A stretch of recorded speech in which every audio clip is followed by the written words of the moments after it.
Conditioning and the urge to be free. అవునట్టుంది కదా.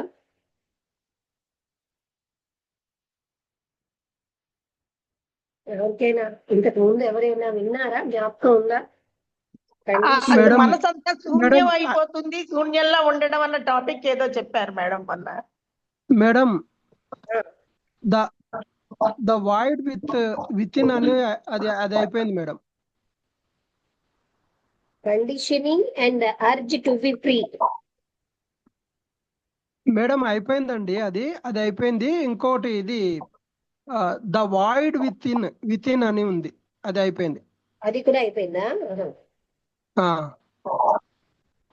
దాని తర్వాత నెక్స్ట్ ఏముందో చూసి అది అది ఇప్పుడు చేయాలి. ఇది ఒక్కసారి ఇందులో పెద్ద ఫాంట్ లో వస్తుందని నేను ప్రయత్నిస్తున్నాను. నిన్ననే చూడాల్సింది వీళ్ళందరూ ఉండగా. ద వాయిడ్ విత్ ఇన్ అది అయిపోయింది. ఓకే ఓకే, అది అయిపోయింది. దాని తర్వాత అవునండి, అవును. ఓకే, ఫైల్స్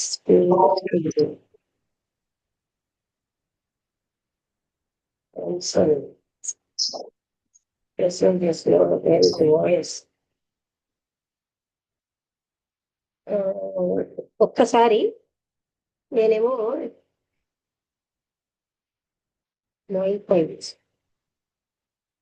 ఫైల్స్ లో డాక్యుమెంట్స్ లో కూడా లేదు. మై ఫైల్స్ ఒక్కసారి అది ఎందుకు ఇందులో రాలేదో నాకు తెలియదండి. స్టోరీస్. ఓకే, ఒకసారి నేను ఇప్పుడు ఒకసారి టెలిగ్రామ్ లోకి ఇందేమో చూస్తాను. Commentaries on living part 3 Telegram లోకి ఒకసారి పంపించండి ఎవరైనా. నా దగ్గర ఉంటే ఓకే, నేను లోపల మీకు చెప్తాను. లేకపోతే మరొకసారి పంపిస్తే కొత్త ట్యాబ్ లోకి వస్తుందేమో. ఎందుకంటే ఫాంట్ అది చాలా చిన్నగా అనిపిస్తుంది. ఎవరు చేస్తున్నారు ఆ పని? రమణ ఉన్నారా? కామెంట్రీస్ ఆర్ లివింగ్, లేకపోతే ఈశ్వర్ గారి, ఇద్దరు లేరా? ఫాంట్ సైజ్ మార్చాలమ్మా. అక్కర్లే, అది commentaries on living part 3 Telegram లో పంపిస్తే కొత్త ట్యాబ్ లోకి వస్తే, కొత్త ట్యాబ్ లో కొంచెం ఫాంట్ సైజ్ పెద్దగా వస్తుంది. మీ దగ్గర ఉందా అది? ఉందమ్మా, ఒకసారి పంపుతానమ్మా. టెలిగ్రామ్ లో పంపించండి. వెళ్ళిపోయా ఇంట్లో అర్థం కావచ్చు. నమస్తే అమ్మా. నమస్తే ఈశ్వర్. మీరు సరే, నాయుడు గారు పంపిస్తున్నారు, ఎవరో ఒకరు పంపిస్తే చాలు. ఎందుకంటే పెద్ద ట్యాబ్ వాడుకోవడం. మీరు ఒకసారి టెలిగ్రామ్ లోకి పంపిస్తే నాకు వచ్చేస్తుంది ఇందులోకి. ఏది పంపించాలమ్మా? Commentaries on living part 3. Part 3 సరే పంపిస్తాను. అవును, మీకు ఆల్రెడీ పంపించానమ్మా. లేదు లేదు, అది లేదు ఇక్కడ. అందుకని అంటే మీరు ఎందులో పంపించారు? టెలిగ్రామ్ లో లేదు. సరే, మళ్ళీ ఇప్పుడు పంపిస్తున్నానమ్మా. మీరు అది పంపించలేదు.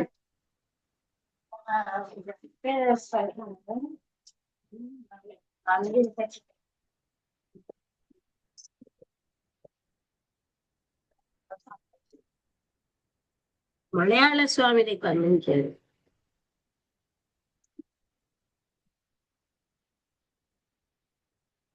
చూడండి అమ్మా, పంపించాను. వచ్చింది చూడండి.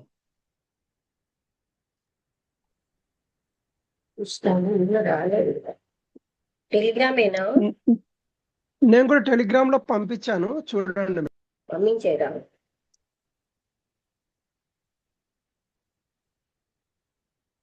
అచ్చా మీ పేరుతో వస్తుంది కదా. ఆ, ఓహో, నేను నా పేరుతో చూస్తున్నాను. మన జీవితాలు, the name and the note, commentaries on living places, JK,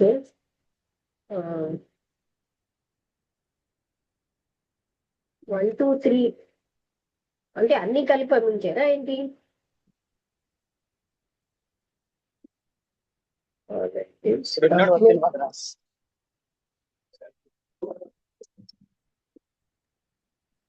దీంట్లో 3 ఉన్నాయి మేడం, కలిపి ఉన్నాయి.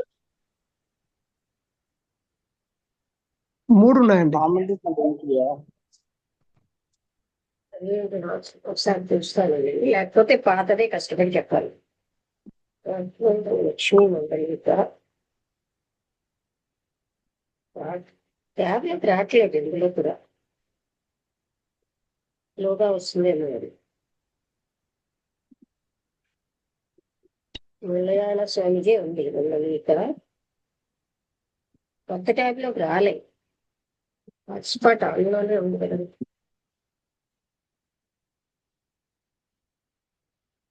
సరే, పాతదే ఎందుకు రావట్లేదు, ట్యాబ్లోకి రాలేదు, అందులోకి వచ్చింది.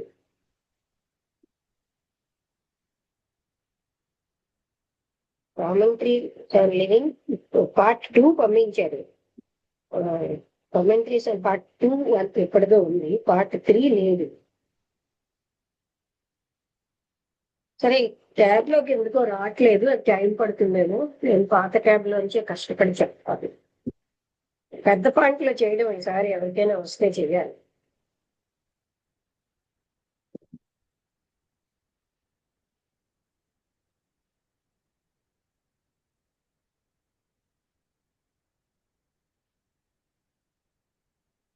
నేనేమో ఈ పాత ట్యాబ్ లో సామ్సంగ్ లో వచ్చేస్తుంది అనమాట, అందుకని డాక్యుమెంట్స్ లో వెళ్ళి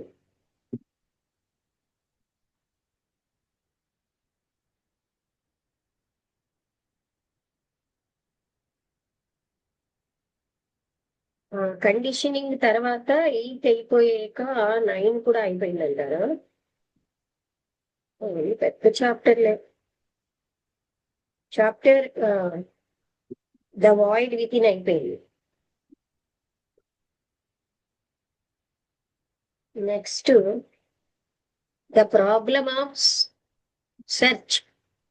ఇప్పుడు చెప్పండి, నేను రికార్డింగ్ ఆన్ చేస్తాను. Problem of search. Recording on అయ్యి ఉంది అన్నట్టుగా.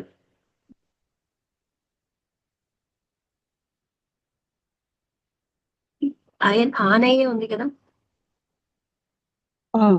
Pause recording, stop recording. నేను పాజ్ లో పెట్టలేదు. ఓకే మేడం చెప్పమంటారా? The problem of search. Okay okay madam. ఓం శ్రీ సద్గురుభ్యో నమః. ఈరోజు 3వ తారీఖు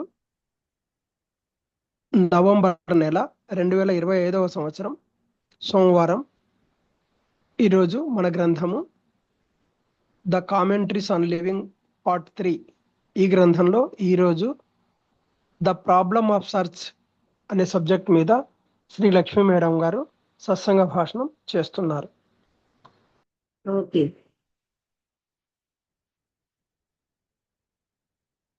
ఇది చాలా పొద్దున్నే అన్నమాట.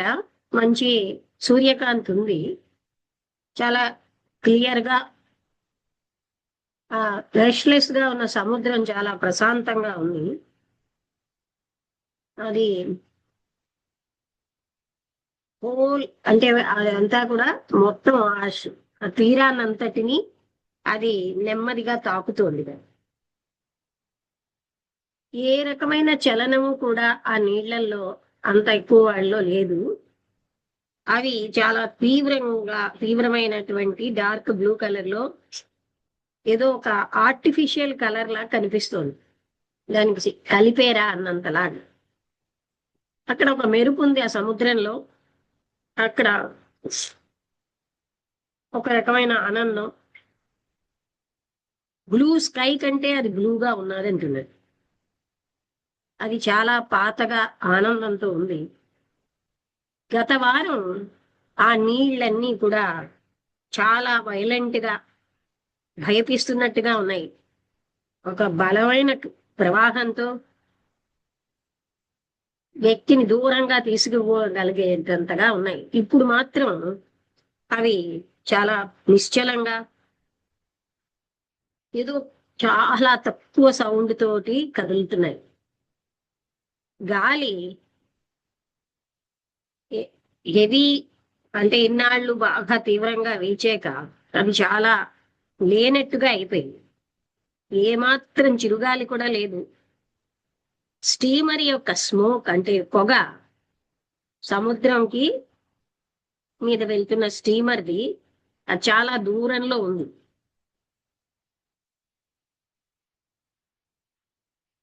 అక్కడ ఎంతో ప్రశాంతంగా ట్రైన్ యొక్క సౌండ్ కూడా దూరం నుంచి ఉన్న ట్రైన్ సౌండ్ వినబడుతోంది. చాలా దూరంలో ఉంది అది. అక్కడ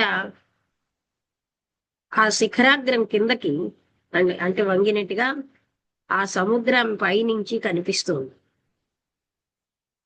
రంబుల్ అంటే ఏదో కొంచెంగా సౌండ్ అన్నది ఆ రొద ఆ సముద్రంది. ఇప్పుడు ఎర్త్ అన్నది ఒక పెద్ద ట్రైన్ లాగా ఎర్త్ షుక్ అంటే కదిలింది.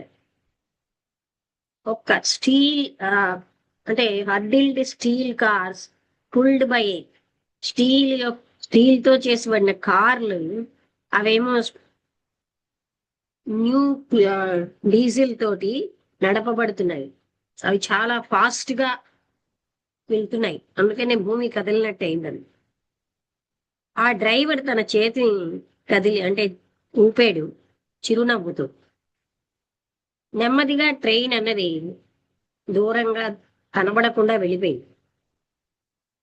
మళ్ళీ అక్కడ ఆ సముద్రము, నీలపు సముద్రము, ప్రశాంతి ఉన్నాయి. ఉత్తరం దిశలో ఎన్నో మైళ్ళకి అక్కడ కేర్ఫుల్ గా వేసినటువంటి పాము వృక్షాలు వరుసల్లో ఉన్నాయి. అవన్నీ కూడా అక్కడ గ్రీన్ గా ఆకుపచ్చడి లాన్స్. ఆ సముద్రం ఎడ్జ్ దగ్గర పట్టణం అనేది ఉన్నది. కానీ ఇక్కడ మాత్రం చాలా పీస్ఫుల్ గా ఉంది. సముద్రం మీద వాళ్తున్న పక్షులు వందల కొలది ఆ బీచ్ మీద ఉన్నాయి. ఒక పక్షికి పాపం వింగ్ అంటే దాని యొక్క రెక్క విరిగిపోయింది. అదేంటంటే దాని యొక్క ఒక వింగుతో అది వేలాడుతుంది, మరొకటి అలా దూరంగా ఉండిత. అక్కడ ఒక చనిపోయినటువంటి పక్షి అనేది ఎన్నో అంటే అక్కడ ఇసుకతోటి కప్పబడ్డారు. ఓ పెద్ద కుక్క వచ్చింది అక్కడ. అదెంతో సౌందర్యంగా ఆ ఎండలో అక్కడ వచ్చేసరికల్లా పక్షులన్నీ ఒక్కసారిగా సముద్రంలోకి ఎగిరిపోయి అవన్నీ కూడా ఒక పెద్ద సెమీ హాఫ్ సర్కిల్ వైశాల్యంతో ఉన్నాయి. మళ్ళీ ఆ ఇసుక మీదకి వచ్చాయి. ఆ కుక్కకి వెనకాల కొంచెం దూరంలో వాలే. అవేమోని ఆ కొంచెం రెక్క విరిగిపోయిన పక్షి భయంతో అరుస్తోంది. అది నీళ్ల వైపు వెళ్తోంది. దాని యొక్క విరిగిపోయినటువంటి రెక్కని ఈడ్చుకుంటూ అది కుక్క చూసింది, కానీ దాన్ని ఏం పట్టించుకోలేదు. అది దాని మార్గంలో అది వెళ్ళిపోయింది. అది అక్కడ ఉన్న క్రాబ్స్ అంటే ఎండ్రగబ్బలు ఏవో అంటారు కదా వాటిని. ఆ ఆ అంటే అవేమో నీ ఇసుకలోంచి బయటకు వచ్చిన వాటిని తిన్నాను. ఒక ఆఫీసులో ఒక క్లర్క్, ఆయన చాలా సీరియస్ గా, చాలా నిజాయితీతో, ప్రకాశవంతమైనటువంటి సీరియస్ కళ్ళతో, ఒక చిరునవ్వుతో ఉన్నారు.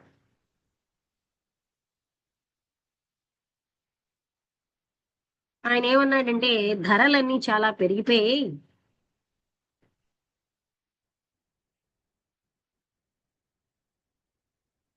అని అన్నాడు.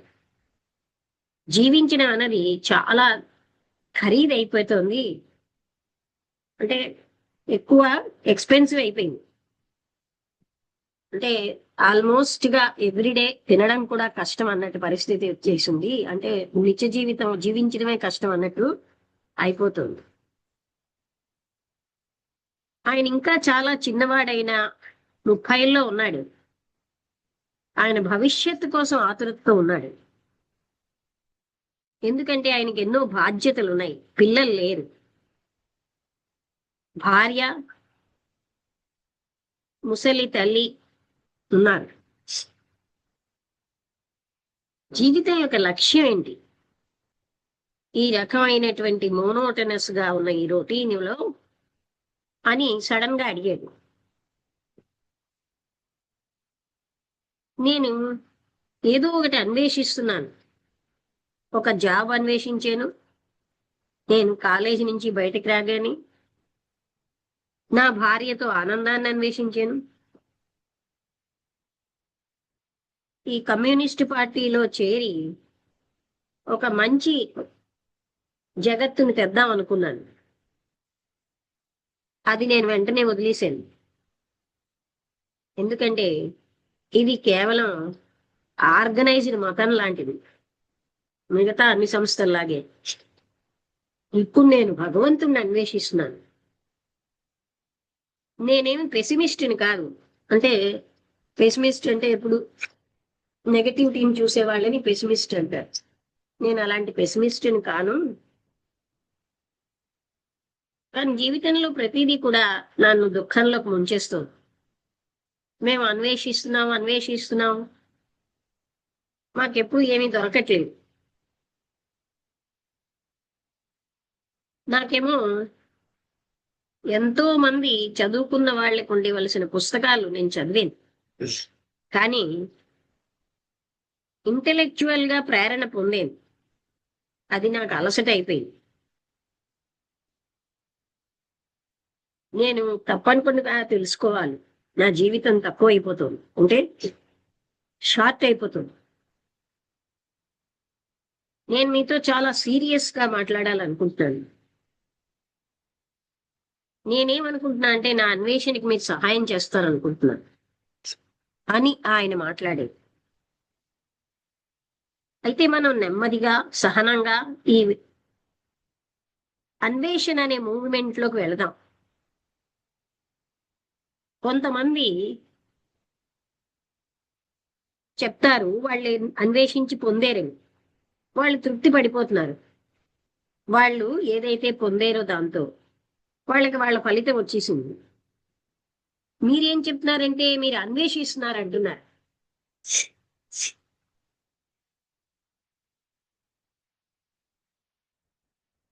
మీరు ఎందుకు అన్వేషిస్తున్నారో మీకు తెలుసా? మీరు ఏమిటి అన్వేషిస్తున్నారు? ప్రతి ఒక్కరిలాగే నేను ఎన్నో అన్వేషించాను, అవన్నీ పాస్ అయిపోయి ఒక జబ్బులాగా క్యూర్ లేని డిసీజ్ ఇది. ఆ అన్వేషణ అలా సాగుతూనే ఉంది. ఈ మొత్తం మనం ఏమిటి అన్వేషిస్తున్నాం అన్న ప్రశ్నలోకి వెళ్ళడానికి ముందు మనం ఆ పదం అన్వేషణ అంటే ఏమిటో తెలుసుకుందాం. అన్వేషించే మనస్సు యొక్క స్థితి ఎలా ఉంటుంది? అది ప్రయత్నంతో కూడిన మనస్సు. మనస్సు ఎప్పుడు కూడా అందులో ఒక బాధాకరమైన సంఘర్షణ నుంచి ఎస్కేప్ అవ్వాలని ప్రయత్నిస్తుంది, బయటకు వచ్చిద్దామని. అది ఒక ఆహ్లాదకరమైన సుఖకరమైన దానికి వెళ్ళాలని ట్రై చేస్తూ ఉంటుంది. అయితే అలాంటి మనసు నిజంగా అన్వేషిస్తోందా? మనసు ఏమిటి అన్వేషిస్తోందంటే అదే పొందుతుంది. కానీ అది ఏది పొందిందో అది మనస్సు యొక్క ప్రొజెక్షనే, అంటే దాని యొక్క ప్రొజెక్షన్నే అది పొందుతుంది. అసలు నిజమైన అన్వేషణ ఉందా? ఒక మోటివ్ యొక్క ఫలితంగాన ఈ అన్వేషణ అవుతుంది, అంటే ఒక ఉద్దేశ్యం వెనకాల. ఈ అన్వేషణ అంతా ఒక మోటివ్ అన్నది, లేకపోతే మోటివ్ లేని అన్వేషణ, మోటివ్ ఉన్న అన్వేషణ, అంటే లక్ష్యం ఉన్నదా లక్ష్యం లేదా? మనస్సు అన్నది ఈ అన్వేషణ అన్న మూమెంట్ లేకుండా ఉండగలదా? ఒకవేళ మనకి తెలిసినట్టుగా మనస్సు ఎస్కేప్ అయ్యేటటువంటి వేరే పద్ధతి ఏమో ఈ అన్వేషణ, దాని నుంచి అది ఎస్కేప్ అవ్వాలనడానికి అన్వేషణ కూడా ఒక పద్ధతి ఏమో. అలా అయితే ఎందులోంచి మనస్సు ఎస్కేప్ అవ్వాలనుకుంటుంది? అంటే ఏది మనస్సుని బయటకు వెళ్ళేటట్టు చేస్తుంది? అవగాహన చేసుకోకుండా ఈ మొత్తం మనస్సు యొక్క కంటెంట్ అంతా ఏ మైండ్ అయితే అన్వేషిస్తుందో ఇదంతా అవగాహన చేసుకోకపోతే ప్రాముఖ్యం లేదు. అంటే ఇదంతటినీ మనం అవగాహన చేసుకోవాలి. మనస్సు ఎందుకు బయటకు వెళ్ళిపోవాలనుకుంటోంది అని, దీన్ని మనం అవగాహన చేసుకోవాలి అని అన్నారనమాట. Sir, all this is a bit too much for me. ఇది నాకు చాలా ఎక్కువగా అనిపిస్తోంది. ఇది సింపుల్ గా చెప్పగలరా? అయితే మీకు తెలుసున్న, మనకి తెలుసున్న పద్ధతితో మొదలెడదాం. అసలు మీరు ఎందుకు అన్వేషిస్తున్నారు? ఇంక ఏమిటి అన్వేషిస్తున్నారు? వ్యక్తులు ఎన్నో అన్వేషిస్తారు. సంతోషం, భద్రత, సుఖము, శాశ్వతత్వం, భగవంతుడు, యుద్ధం లేనటువంటి ఒక సంఘం మొదలైనవన్నీ మనుషులు అన్వేషిస్తూ ఉంటారు.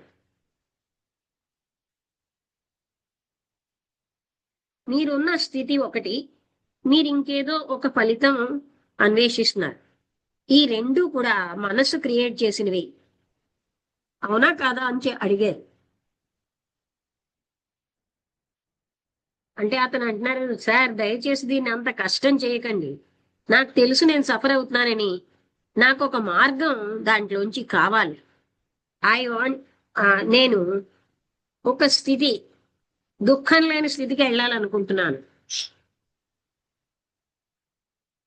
అంటే అప్పుడు, కానీ మీరు అన్వేషించేది అది కూడా మీ మనసు ప్రొజెక్షనే. ఏ రకమైన డిస్టర్బెన్స్ లేని మనసు లేనిది కోరుతోంది. అలాంటిది ఏది ఎక్కడా ఉండదు, అది ఊహాత్మకమైన మనదే అని చెప్పారు.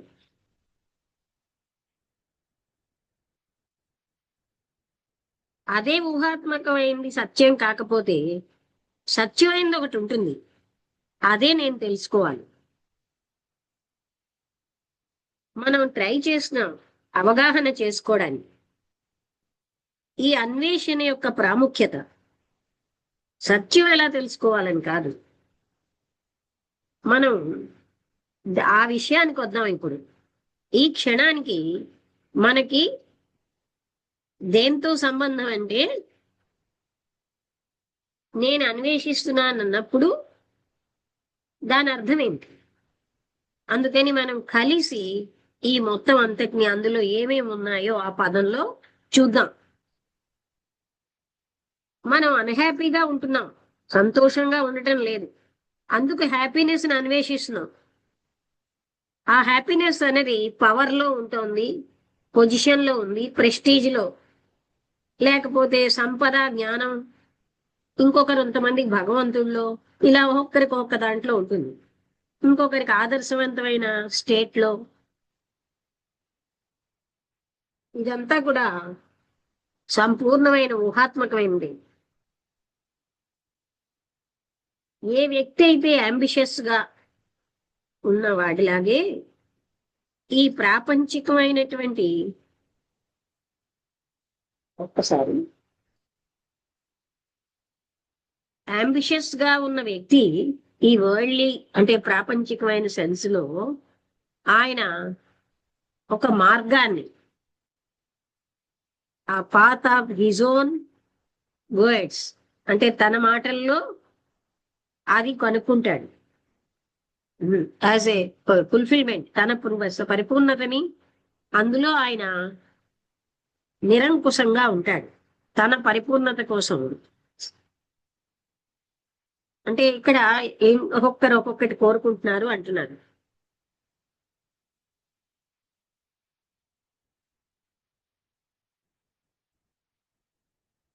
ఒకసారి యాజ్ ఎ మ్యాన్, ఎవరైతే అంబిషియస్ గా ఉన్న వ్యక్తి ప్రాపంచికమైన సెన్స్ లో వెతుకుతూ ఉంటాడో, పాత్ అంటే పరిపూర్ణతకి మార్గాన్ని, అక్కడ నిరంకుశత్వం ఉంటుంది, విసుగు ఉంటుంది, భయం ఉంటుంది.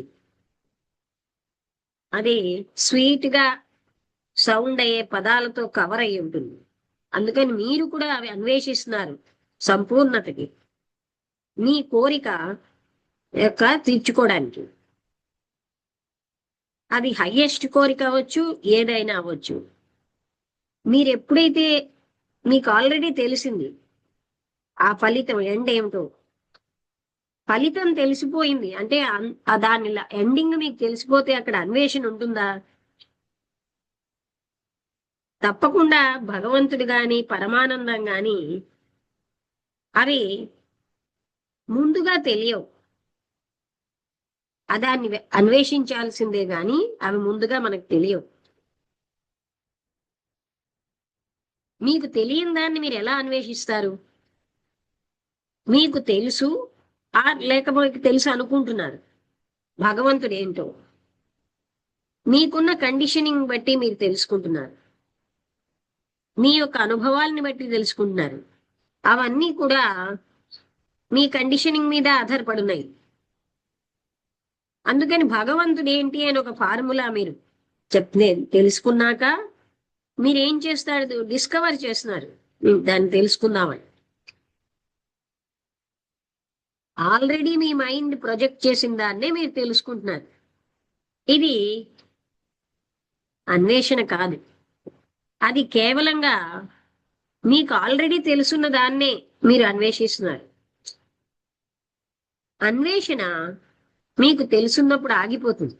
ఎందుకంటే తెలియడం అన్నది అది గుర్తించడం. గుర్తించాలి అంటే గతం యొక్క జ్ఞానం, తెలుసున్న దాని జ్ఞానం అవసరం. ఇప్పుడు ఇది మామిడి పండు అని మనం గుర్తిస్తున్నామంటే గతంలో మనకు తెలుసది, అందుకే గుర్తించగలుగుతాం.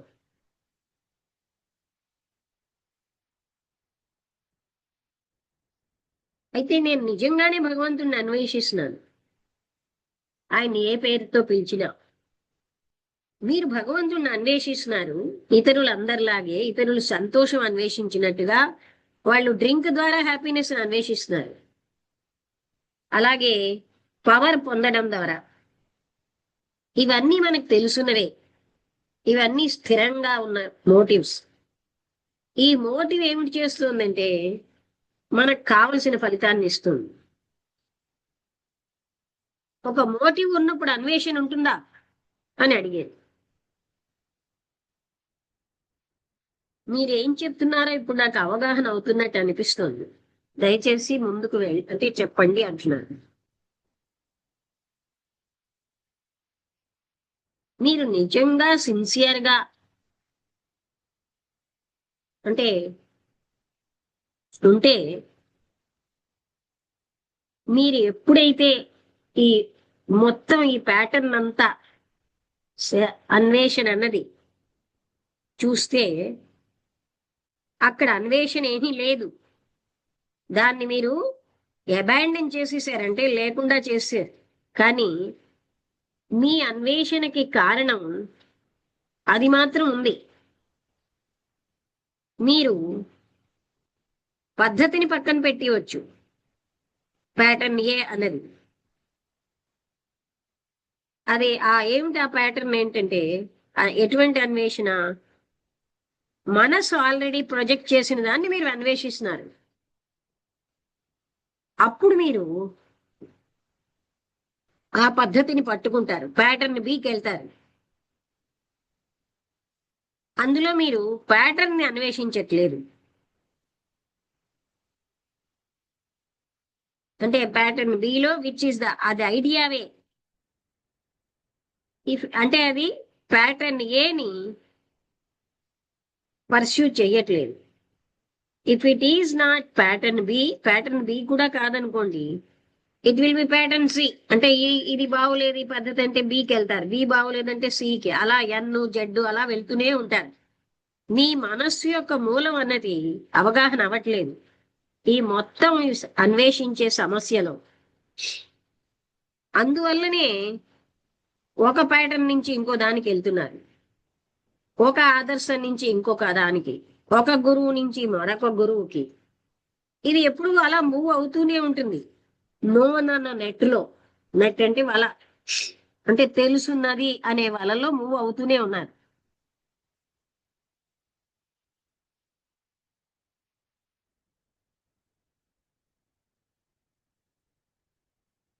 అంటే ఈ మూవ్మెంట్ ఎప్పుడు కూడా మోర్, ఇంకా కావాలి, ఇంకా అనే ప్రేరణ, అలాగే ఇంకా అనుభవం కావాలి, ఇంకా విశాలమైన లోతైన జ్ఞానం.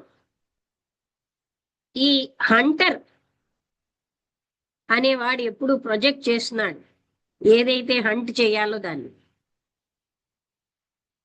అప్పుడు మనస్సు అన్నది అన్వేషిస్తుందా? ఈ మొత్తం ప్రాసెస్ అంతా తెలిసినప్పుడు మనస్సు అన్వేషిస్తుందా అని తెలుస్తుంది. ఎప్పుడైతే మనస్సు అన్నది అన్వేషించదో అప్పుడు ఒక అనుభవం అనుభవించడానికి ఉంటుంది. అది ఉంటుందా అని అడిగారు. అనుభవించేవాడంటే మీ ఉద్దేశ్యం అని అడిగారు. అన్వేషకుడు ఉన్నంత కాలం, అన్వేషించబడేది ఉన్నంత కాలం అనుభవించేవాడు ఉంటాడు, గుర్తించేవాడు ఉంటాడు. ఇది మనస్సు యొక్క సెల్ఫ్ సెంటర్డ్ మూవ్మెంట్. ఇది ఈ సెంటర్ నుంచి అన్ని యాక్టివిటీస్ వస్తున్నాయి.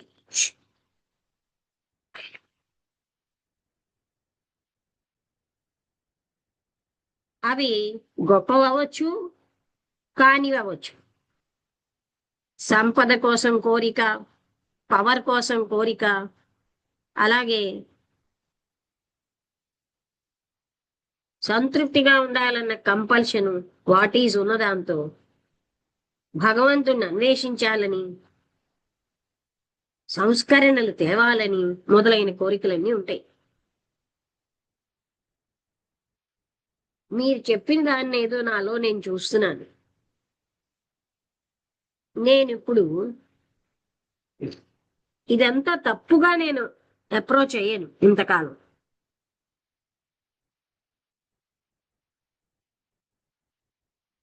ఇప్పుడు అంటే దాని అర్థం ఇప్పుడు మీరు రైట్ గా అప్రోచ్ అవుతున్నారనా? ఏ రకంగా అప్రోచ్ అయినా సరే ఒక సమస్యని, అది రైటా రాంగా, అదంతా కూడా సెల్ఫ్ సెంటర్డ్ యాక్టివిటీ. అదేం చేస్తోంది?